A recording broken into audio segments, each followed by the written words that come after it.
bench in 10 games for Brooklyn, and Dallas beats. Yeah, 19. Yogi had 19. 104 to 97, and that's they've lost 6 out of 10. Have the Cleveland Cavaliers? Nobody wants to admit it, but they miss Kevin Love when he's not there. That spaces that floor for them. Well, trying to that see lower if, back problem continues. You said the other day we got Ask Inside presented by Metro PCS. I got the question, unless you've got a question up here. Okay, what might it be? The Cavs seem to always hit that midseason wall. Are these losses indicative of a greater problem, which is kind of what I was going to ask you, because you said the other day, they're just bored. Is it more than that? No, not at all. I think the problem is, there's been some complaining. LeBron's been doing some complaining, but, I think the Cavs are doing the best they can. They don't have a lot of tradable pieces. There's not a lot. You just, everybody think you just go out and get players. It doesn't work like that. I think they fear nobody in the Eastern Conference. I mean, I don't even, it's interesting. You asked us earlier tonight, is Boston the second best team? I don't even know. Boston, Toronto, Washington.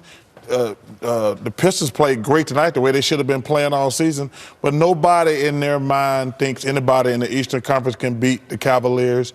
LeBron, when he was whining and complaining, he was looking at the big picture. We're going to play the Spurs or the Warriors for the championship. But I think they might try to do something. I just don't know what they can do. 32-15 right now. Is there more to it than he's letting on? No, I agree with Chuck on some parts. And Kenny, you know what I'm about to say. A lot of guys, especially after you win the championship, you think you have that switch, Ernie. He's like, you know what, hey, we're just going to stay in first. We're going to get some type of home court advantage. And when it's time for us to play at that championship level, we will be ready. They're just going through it right now. It happens, and, hopefully this upsets them and makes them concentrate a little more. But I don't think it'll be a problem. I still think they'll be in the Eastern Conference Finals and the Finals. And I also still think they need one more player. And also what that switch is called, you know what I call it, fat cat-itis, is when you think you're better than you are. And LeBron James has been a star his whole life. So he's been in the spotlight and all those things. Kyrie Irving actually has been since he's been into the league as well.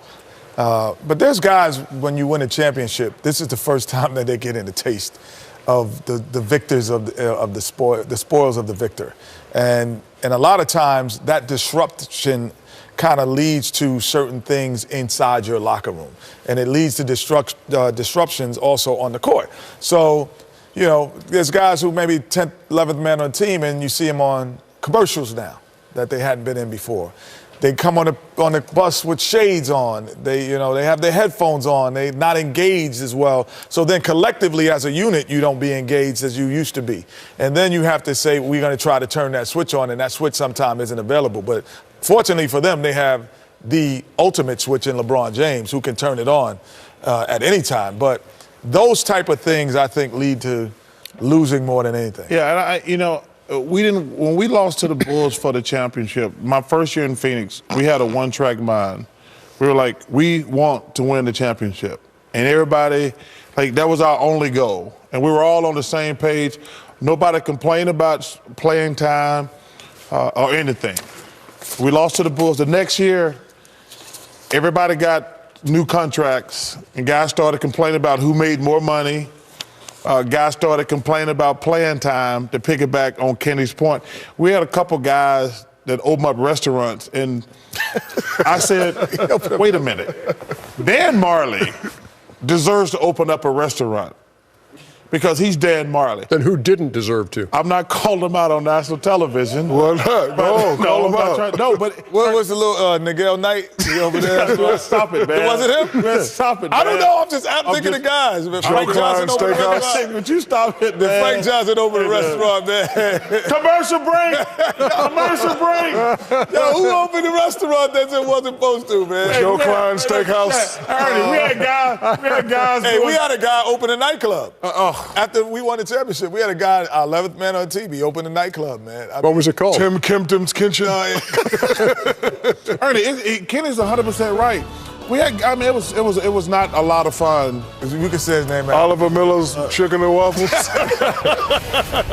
Dallas, by the way, now 8-6 in January. The Cavs are 7-8. Still up waiting on Shaq to talk about my mama. Oh, Warren Neely. Man. I can't talk about it, Warren. I'm on my way over there. The All-Star Party Oh, yeah. info is not coming yet. It's coming soon. Not this week. Not this week. Yeah. It's coming soon. Keep Chuck awake. It's past his bedtime. Hey, man, really Sure appreciate y'all watching, even when we show those type of games. Really thank y'all very The much. same, none of my relatives text me and said they was watching. We got more coming up. This game was supposed to be played back on November 30th. Who's going to work? About to head to work. Yeah, In January 30th instead.